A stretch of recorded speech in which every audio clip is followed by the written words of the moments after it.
থেকে আপনার মাগুরা ২ আসনের জনগণকে এবং এলাকাবাসীদের উদ্দেশ্যে আপনি ছোট্ট একটা কিছু বলুন।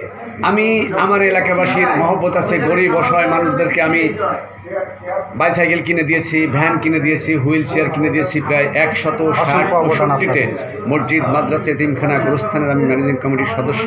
জীবনে একটা সরিষা দানা কোনোদিন ঘুষ নিয়েছি, সুদ নিয়েছি, ভাগ নিয়েছি, টেন্ডারবাজি করেছি এমন কোনো কর্মকাণ্ড আমার ইতিহাসে নেই। এবং আপনারা জানেন না, আমি আপনাদের মাধ্যমে জানাতে চাই দেশবাসীকে, 1/11-এর সময় কথিত সংস্কারের প্রস্তাব দিয়ে মান্নান ভূঁইয়ার পক্ষে দলের 8ম জাতীয় সংসদ নির্বাচনে যাদেরকে মনোনয়ন দিয়েছিল তার 98% এমপি মন্ত্রী মান্নান ভূঁইয়ার সাথে ঐক্যবদ্ধ বেঁধে তারা বিএনপি এবং জিয়া পরিবারের বিরুদ্ধে অবস্থান নিয়েছিল।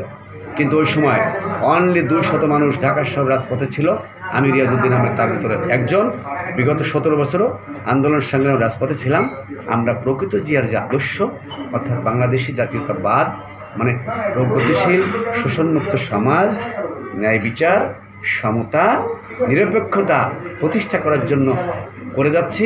আশা করছি সেবা দিয়ে, ভালোবাসা দিয়ে, সততা দিয়ে দেশনেত্রী বেগম খালেদা জিয়া, তারেক রহমানের নেতৃত্বে বাংলাদেশে একটা সুখী সমৃদ্ধ রাষ্ট্র আমরা জনগণ করতে পারব ইনশাআল্লাহ।